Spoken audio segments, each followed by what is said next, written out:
Hello and welcome to Incorruptible Mass. Our mission is to help you understand state politics and help you transform state politics. We know that together we can make our beautiful state and the state policy reflect the needs of the vast majority of the residents of where we live.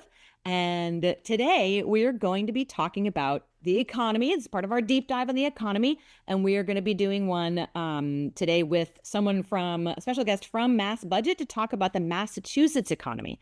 We are going to be talking about the effect of the federal changes, especially like DOGE changes and these sorts of things on our Massachusetts economy. We will be talking about what our state legislature and governor are doing and maybe what they should be doing. We will be talking about the media and how they have approached and attacked the fair share proposition that passed. We'll be talking about our cities and towns, what they can do. We'll be talking about eds and meds because a lot is coming from, the federal changes that are going to affect education and medical businesses. And then we will give you guys an opportunity to plug in to some wonderful events. So before we do any of that, I'm going to have my illustrious co-hosts introduce themselves, and I will start with Jordan. My name is Jordan Berg Powers. I use he, him. I have several years working in Massachusetts politics, and I am excited to dust off my econ degrees to have this conversation today. Awesome. And Jonathan. Jonathan Cohn, he, him, his. I've been active on a number of electoral and issue-based campaigns in Massachusetts for over a decade now and live in the South End in Boston.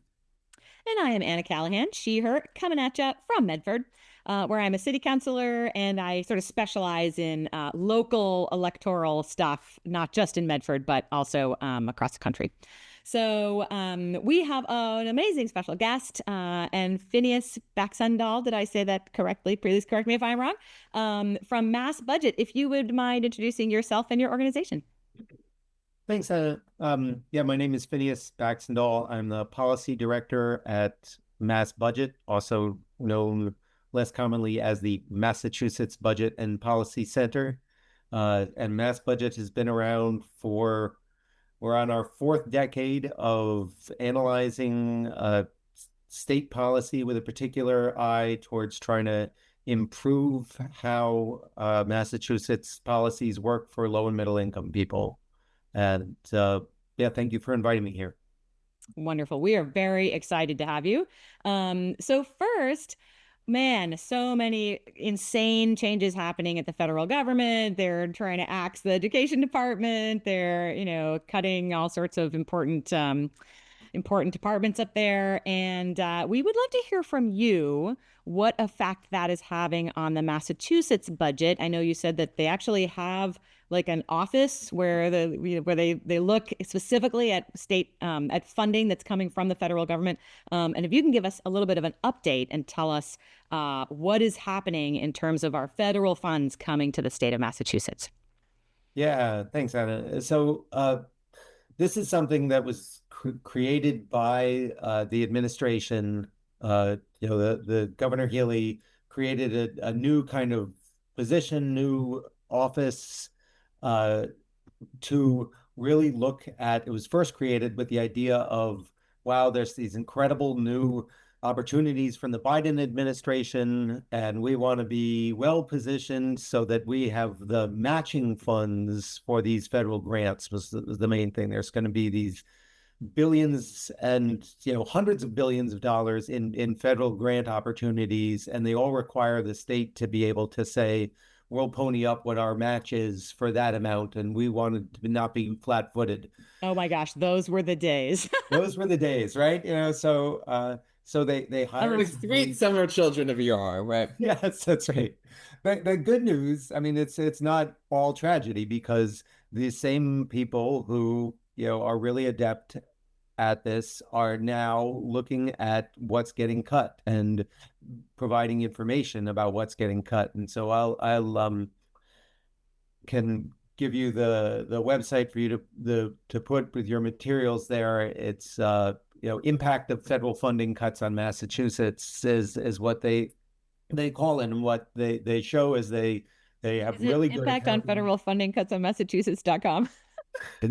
Yeah, It'd be well, it's, long. on mass.gov, but I can Just kidding. give you the link for your listeners. And Right. they both show, the large amounts of money that by their account, it's almost $23 billion in federal funding, which comes to Massachusetts, government, not including things like unemployment checks and things like that, of which, about half of that, they don't say this, but about half of that comes right into our state budget. Others of it comes through other things, but they talk about how, 1 in 4 residents rely on SNAP, food stamps, nutritional assistance, that there's 28% of Massachusetts residents are enrolled in Mass Health, are the, federal Medicaid program, which reimburses half or more of that money, that there's 11,000 children who attend federal Head Start funded preschool programs, things of that sort. And then they detail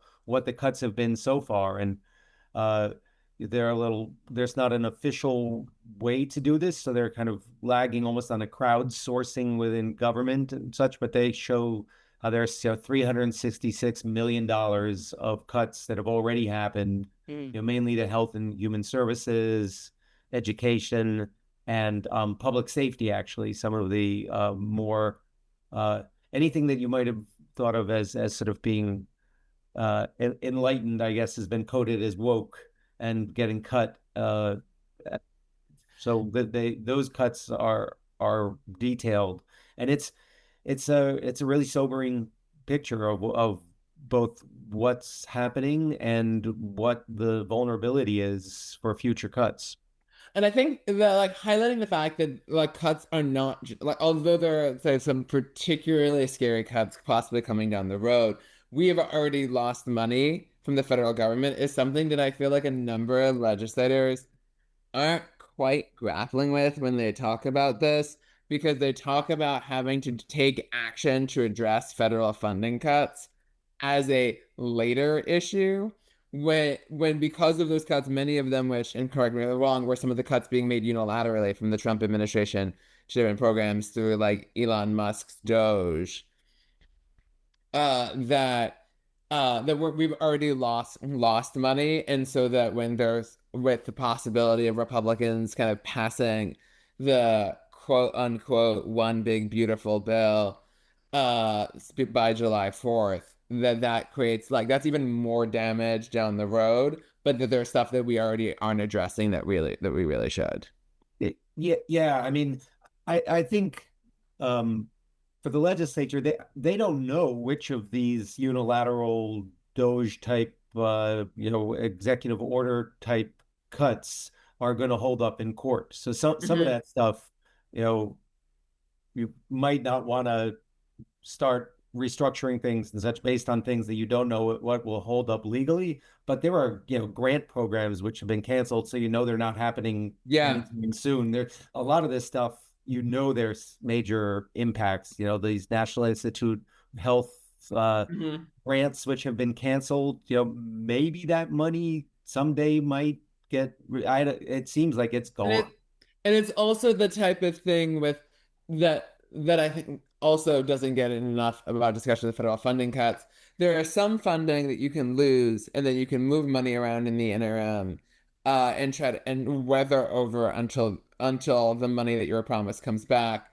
And that there are some funding cuts that mean the thing doesn't happen, and that it is unlikely to then happen in the future, because then an organization will have either just eliminated positions, restructured, and it just becomes a lost period of time. One thing which is really pernicious about some of these programs, it's not so much the grant programs or the things, but the things that people rely on. So we rely on, we know this Medicaid money is going to get reimbursed. We know if we repair this bridge, it's going to get reimbursed. If you don't know that something's going to get reimbursed, you can't start spending it. So it kind of forces this almost preemptory cutting at the local level, because, whereas the federal government, if they end up with a deficit, they're like, all right, well, print a little more money. You can't do that at the state level. You have to balance your budget, and towns have to balance their budget every single year. So I would love to hear what you think of the way that the legislature is handling the budget, like the things that they're doing right now. And then after that, we can maybe talk about what we think they should be doing. But for now, if you can kind of let us know how you think they are handling things so far. Sure. I mean, the main thing is the state budget, which happens every year, and is supposed to be passed by the end of the fiscal year, the end of this month, and probably will take a little bit longer. But the legislature is, on the one hand, it's got a lot of this fair share money, which I know we'll talk about longer. And so it's being able to use that for some exciting things, to plug some deficits and other things, a lot of possibilities. What I'm very relieved to see is that the legislature has not been doing a kind of preemptory cuts, right? The worst thing that the legislature could do is to say, the federal government might be cutting this, so let's start, cutting back on this housing program or that education program, and that becomes this kind of almost self-fulfilling prophecy that they're not doing, and thankfully they're not doing. I think it does set up for a hard moment that if we do see this month that there is going to be this passage of this giant ugly bill, that there are cuts, then we're going to see, we're almost certainly going to see some kind of cuts, what gets called 9C cuts, because that's the code in the state law, which dictates it, that in September we're going to see these cuts that the Haley administration will be making on programs. But I'm glad that there's not a preemptory cutting for that, because then it just kind of bakes it in. You don't get to see what it is. It would be worse to do that. What I wish they were doing, and what I think would be, the most desirable thing, is to say, okay, we know the federal government is going to cause some pain here. We know the traditional kind of state-federal partnership is we take care of the people in the Commonwealth of Massachusetts in partnership with the feds. The feds are not going to be pulling their weight here. They're going to be kicking us in the teeth some instead of supporting us. So we've got to help more. And to do that, we've got to raise some more revenue. We've got to kind of up the effort, not preemptorily scale it back, but actually prepare to kind of give more support. And that's something we're not seeing. I would love to see that, but that's not what we're seeing. The Healy administration had some minor proposals for additional revenue, which then the legislature didn't include, but we haven't seen that. Boy, I'm so surprised that our state legislature is not proactively being progressive and taking care of its residents. And gosh, I'm shocked. Phineas, your point there, what are some proposals to raise additional revenue that you would love to see the legislature take up? Something which I know, Jonathan, you've been organizing around is there is this measure. It's got this wonderful acronym, Global Intangible Low Tax Income, which designates when the federal government says, oh, come on, you can't be really indicating that so much of your taxes are owned in the Cayman Islands, where all you have is a mailbox. Or really, we're going to call part of that income that you're saying are Cayman Island profits, are taxable profits for the U.S. And then states, the default was for states to just follow how much of that income was going to be is taxable in the states. And Massachusetts only taxes 5% of that income, whereas the federal government taxes 50% of it. So a really easy thing to do would be to just change it back to what it would have been by default, is to that 50. And that would be, we don't know exactly, but the best estimates we've seen are, certainly in the hundreds of millions of dollars for that. There's things that could be done by increasing rates of things like capital gains or corporate taxes. There's things that may seem little in that they're only tens of millions of dollars, but they seem really obvious. Like we have a special exemption for aircraft sales taxes. You know, if you're buying an aircraft, you don't have to pay sales tax the way someone does on their bike. Yeah, that's just something which Don't we all buy aircraft? For all of our aircraft. Yeah, I really I save a lot of money on that one. We're targeting the hardworking middle class Massachusetts residents who own multiple private jets. I mean, but if we don't keep them that free taxes, maybe they'll leave the state, Jonathan, and then what? Oh, how terrible. That would be the worst. So there are lots of things we wish our state legislature would do. They could raise a little revenue, knowing that bad things might be happening. You did mention fair share, and I would love for anyone here to just remind our users, our listeners, a little bit about fair share and about how long it took for us to pass it, and about how crappily the legislature treated it after it passed. And let's get a little bit of a review here. Yeah, Phineas, why don't you talk a little bit about how it's propped up our state budget, and then I could talk a little bit about my frustration about. Okay, I mean it's really hard to imagine the kind of up the creek without a paddle situation we would be in if we hadn't passed this. The voters passed in November of 2022 a ballot initiative which said that just like at the federal level, people who earn more would have a higher tax rate, but it did it in a very particular way where it said only the kind of richest 1% of income earners, those earning, then it was over $1 million. It gets inflation adjusted so that now it's almost 1.1 million where the threshold starts.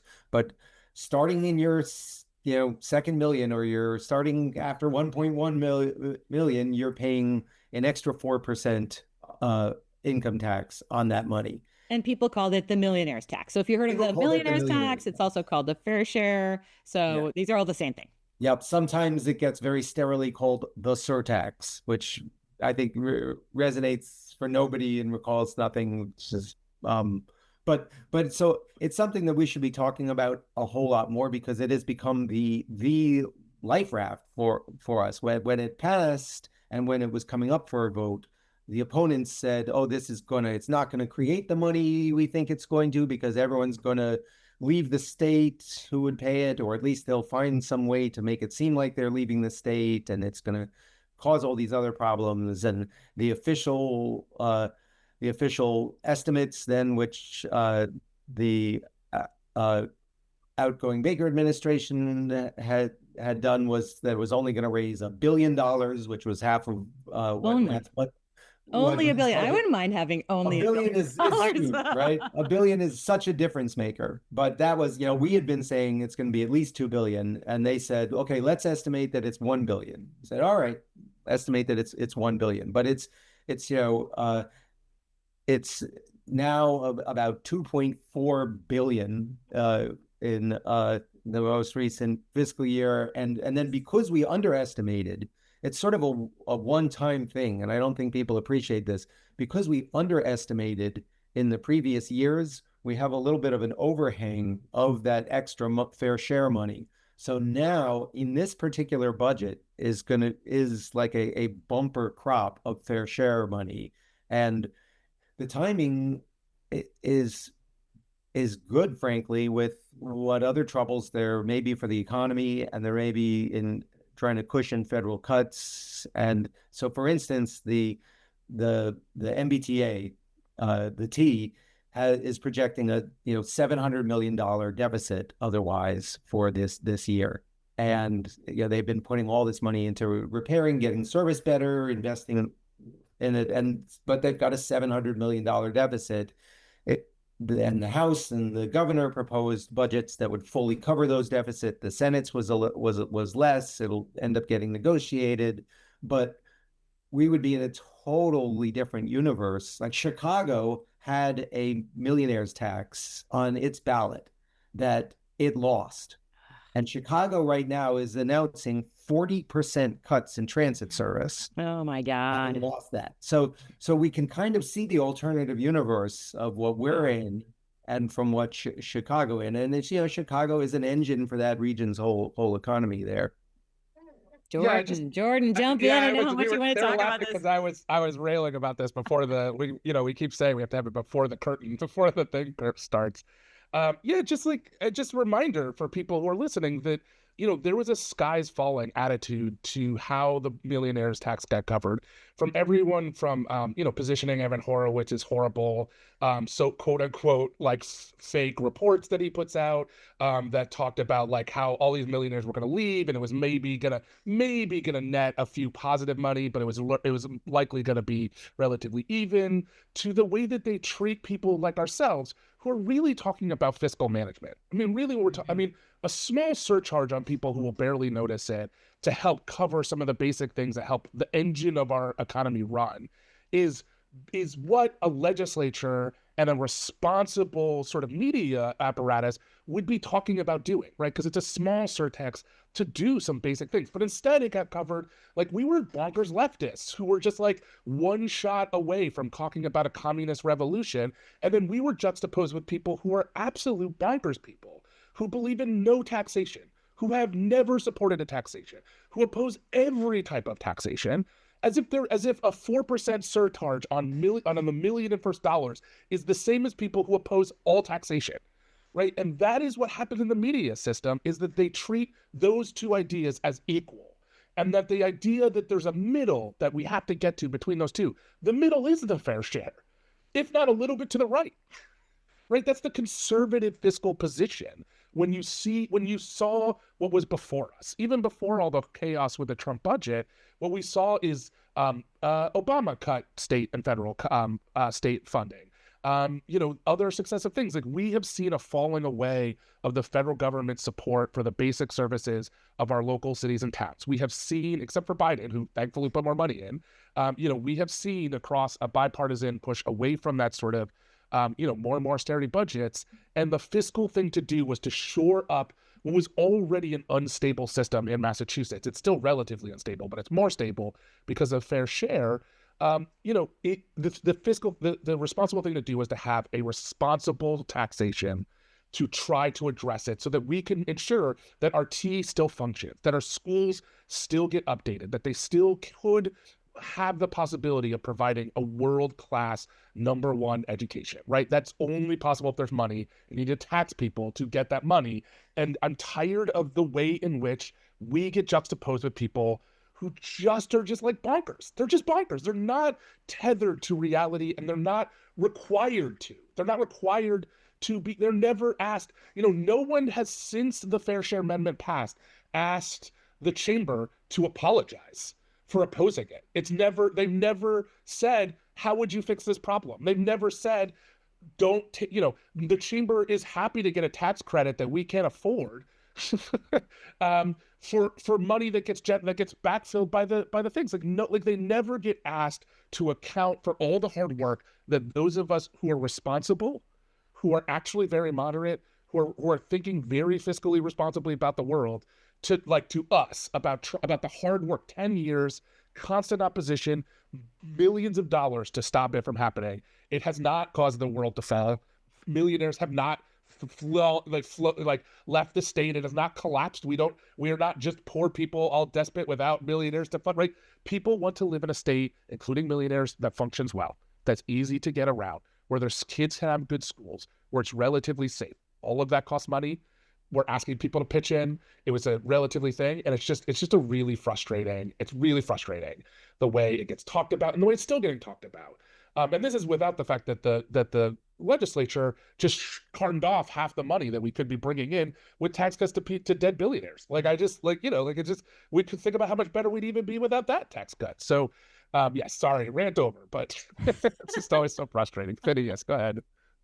No, well, I want to respond to two things there. First, just to take partial sort of exception. I wouldn't call the Center for State Policy Analysis work fake reports. We have big disagreements with some of their analysis or so. That just I will say, so you don't have to, you can say that they did put out a fake report, but I will say for the record that they linked to a press release in a press. So Commonwealth magazine said that they released a report. The report was a press release. It in fact had no actual reporting. And then the website went to quotes from Evan about a report that maybe existed or research that may have been had, but actually had no factual data behind it. And there's a ton of stuff that gets released on that website that does not have factual backing. It is mostly just opinions. And it's called a report, but a report actually needs to have research.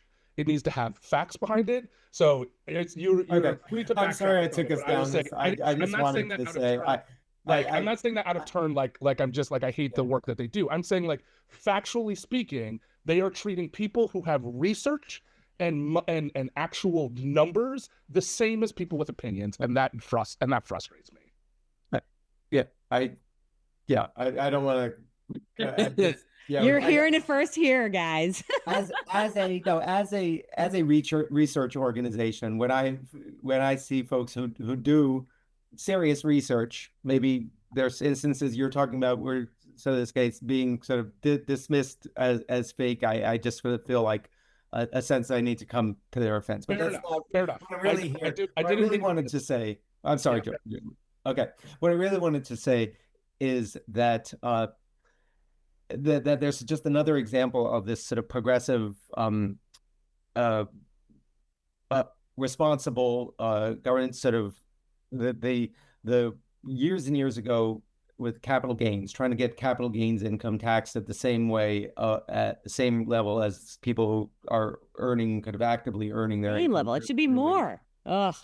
Yes, but there was, the pretense was that, we have to incentivize this investment. So to bring this, one of the things that happened from that was the creation of the system we have now for creating a rainy day fund and putting away the capital gains money automatically in that. And as a result of that, Massachusetts has, getting on towards a $9 billion rainy day fund, which is, when you look at the biggest rainy day funds in the US, you see places like, Texas, California, and then not far down the list, you see Massachusetts. So we can thank these, earlier effort to have progressive revenue, which may have been dismissed as being marginal, crazy thinking or something at the time, but it was actually had created the conditions for us to have the sort of prudential financial stewardship,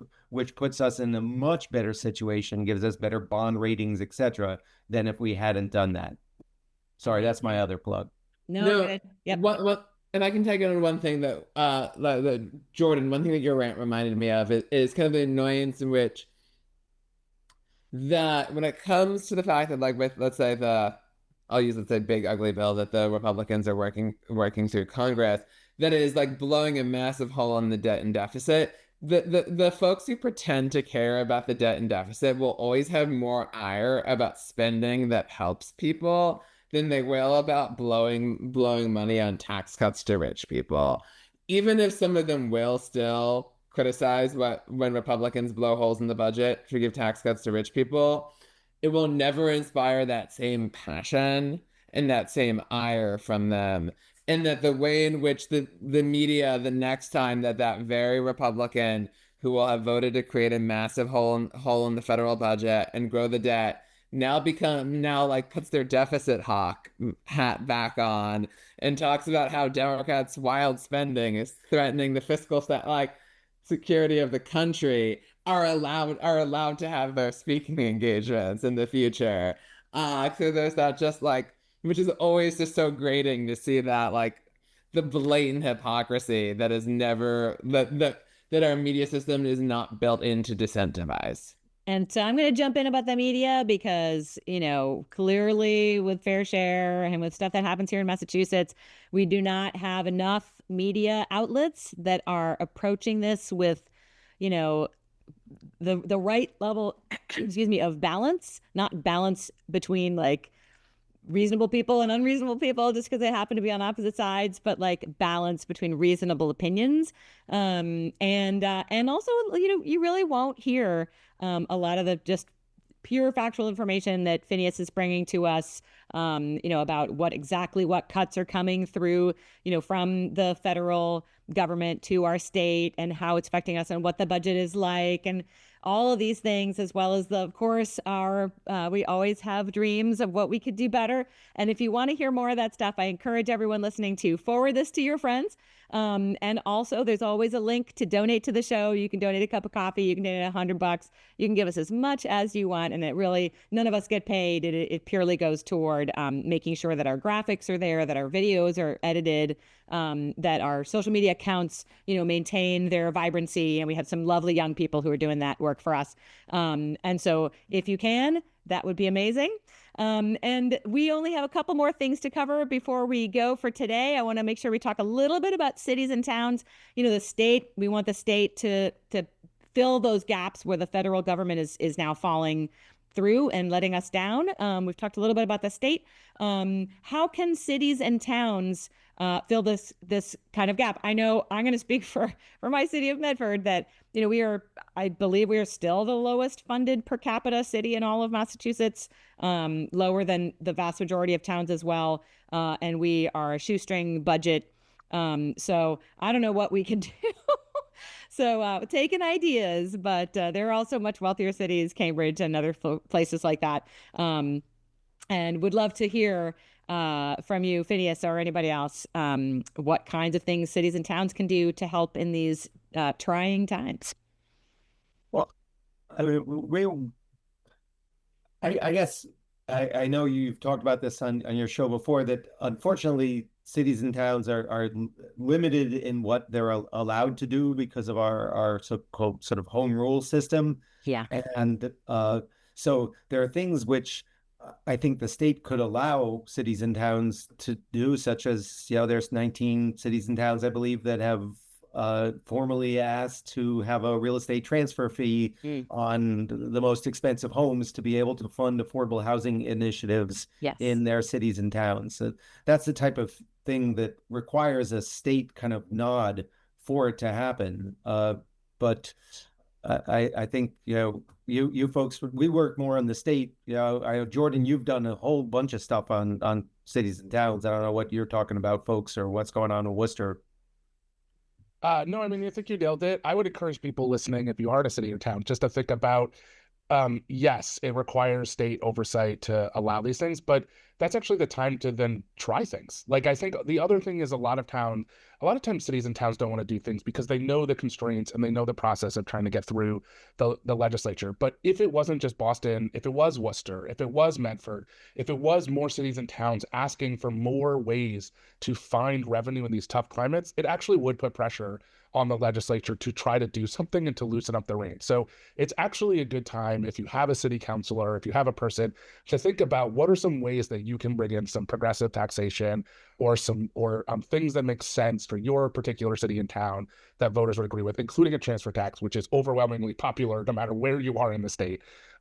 There's no reason every one of the cities and towns doesn't pass one.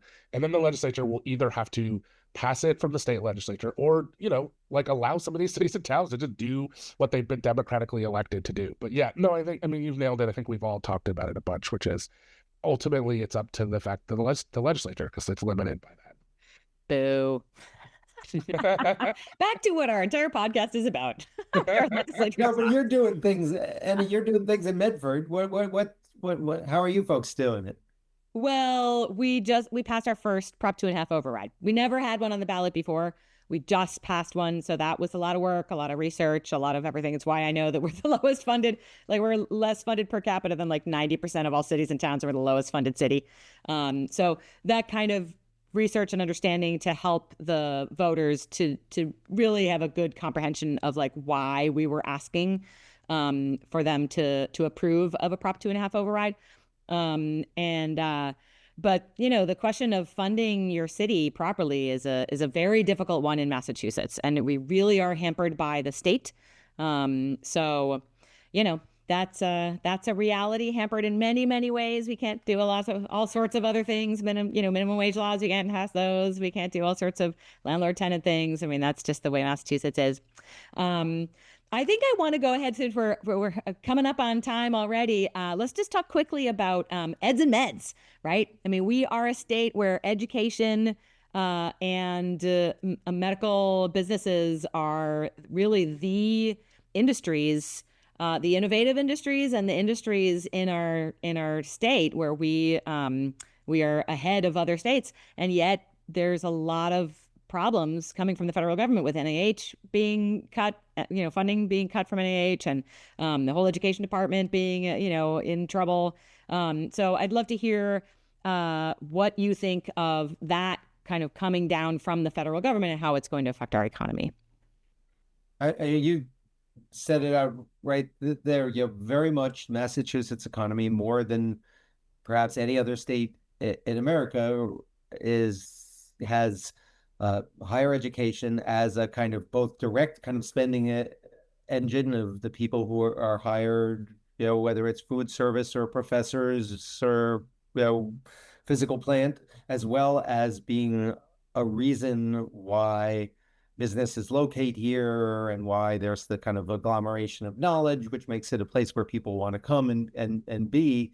So our economy is very kind of dependent on higher education at being a very vibrant thing. And similarly, it's, meds and more generally, kind of science, and the National Institute of Health and its grants being a big part of that. And both of those things are getting not just kind of potentially defunded, but kind of predatorily, kicked in the teeth from the federal government. And so we, I don't know what's going to happen, but there's a lot of kind of, on the one hand, Massachusetts has these things like we built up this good rainy day fund, and we have, better policies in a lot of ways than a lot of other states, but we also have these other, in some ways, larger vulnerabilities because of our reliance on sectors that are being targeted with defunding from the federal government. Yep. Yeah, I just want to say really quickly about that like, it's we sort of, they become numbers for people. They aren't real people. When you say 50,000, how do you imagine 50,000 individuals? We just really can't understand it. But I just want to just for people to really understand what it's going to mean for our economies. In Western Massachusetts, Mass Mutual is the largest employer, but the second is UMass Amherst, right, which depends on the federal government for Pell Grants, for NIH grants, for all sorts of other grants, and the state, which could be doing more to fund and has cut funding for higher education. Next up is Bay State Medical, which again is heavily dependent on Medicare, Medicaid funding to go. So your second and third employers in Western Massachusetts, your number one employer in Worcester is UMass Amherst, is UMass Memorial Health Center. Again, really incredibly needed for health insurance. Right? So Clark University has announced a 30% cut to all of its employees. You're seeing a bunch of universities have already closed because of the downward pressure from the disinvestment in higher education, which we've covered. I think, Phineas, actually you were on to talk about that as well. So those pressures already are happening in our communities. And what that means is that professor, they're not just finding another job next week that pays them that same wage. You can't just find another person people can't just find another job that pays as well as a doctor or some sort of or medical or a professor or a research science researcher. Right, science researcher. These are these are relatively well-paid jobs that are not easily replaced, that have gone away already from the sort of NIH cuts and cuts that are unlikely coming back. And that's without the fact we don't know what's going to happen with the big budget. So we were seeing universities, Harvard obviously fired a lot of people, although it's doing its best to, to fight Trump in court. I think it could be doing more to take some of the money it has sitting. And it's, we joke it's Harvard University is a private equity firm with a small education on the side. Like it could be doing more, but still, like there's a lot of people that got fired. And so those people are going to have their unemployment insurance run out. And then what? Right? That is real. That means that they're not spending money at that local shop or a restaurant, or they're right now thinking about their budgets, and they're not going to spend what they thought they might want to spend if they had a regular pay, because they're worried about, how will I pay my bills in 6 months or 3 months? And so this is all going to have downward pressure on our economy. So as an economy that's really dependent on these types of federal dollars flowing in, and when we say federal dollars flowing in, we mean like money in the pockets of your neighbors who won't have money. Your neighbors won't have money. And then what? To the local economies. And so it is a real thing to make sure that the legislature is both thinking proactively about it, thinking expansively about what opportunities we can have to fill gaps, and also thinking about, and then thinking about like, how are we going to sort of secure ourselves as best as possible as the because, they get announced, but the reverberations for all these bad decisions will actually start to really be felt in the later parts of this year and into next year. Absolutely. Any final comments? I know, Jonathan, we're a few minutes over. Final comments, and then I'm going to have Phineas go through what people can do. And I know you have some of the great events that people can join. I feel like my main thing on this one is I always like reminding people that Massachusetts has like a comparable GDP to the country of Sweden. So when it comes to like, we have the ability to raise the resources to provide for the needs of people in Massachusetts. And that's something that we should be aware of, that like, one, the federal government should be doing many things that it isn't and it's not going to do in the future. But to weather that, Massachusetts, like state government will need to be doing more. And that requires somewhat of a mind shift, like kind of a shift in mindset from a number of state legislators who are always, who don't like having to make difficult decisions, and the difficult decisions to make should not be cutting, but thinking about how to raise. Like, that's not a good difficult decision to make about how to destroy programs that people depend on, especially when that's what's happening at the federal level. Exactly. I just want to say really quickly, I'm a former board member of MassBudget. Phineas does amazing work. Please follow Phineas on every social, on Blue Sky, on wherever you are, despite our disagreement, which I think is things. It's because I actually think, I love research. Like, put me in front of a deep report and I'm super happy. We may disagree about how to interpret or how to think about or what to do with the information that's available in front of us. But there are very few people. In fact, there is no one I trust more with the actual information, with the numbers that are available than Phineas. And I think that that's, if you want to hear my frustration in my voice, it's that I actually think it's really important that we do good research and then we make decisions based on our values based on it. But the foundation has to be factual good research. And the thing that MassBudget excels at is foundationally about really well thought out research. They are not putting out things that are opinions based on what their opinion is and then trying to make data work. They're putting together really factual reports. When you get into the weeds of a MassBudget report, you're talking about I's dotted, T's crossed. It is foundationally superb research that is the foundation of MassBudget, and that's the thing that I really value. And that's my frustration, is that gets equated with other things, and it's not. And not all research is the same. Good research is foundational in the way that like anybody could interpret it, anybody could understand it, and 1 + 1 would equal 2, and you would have no trouble defending it because it's clear and it's really well thought out. And sometimes we do our best with the information we have. We don't always have all the information, but that's something that's really foundational. So please do support MassBudget. Like, I cannot stress enough how good the research is and how foundational it is, and just how precious Phineas is to the data. Like, that the data runs the conversation. We don't run the data. And that's a really important distinction that I just think does not get valued enough in this world. And I just want us all to appreciate it, because I deeply appreciate it. Sorry, that's my rant for Phineas. Awesome. So shout out again to the great work of MassBudget, which is just such an invaluable resource when it comes to understanding the policy, like the economic implications of policy at the state level.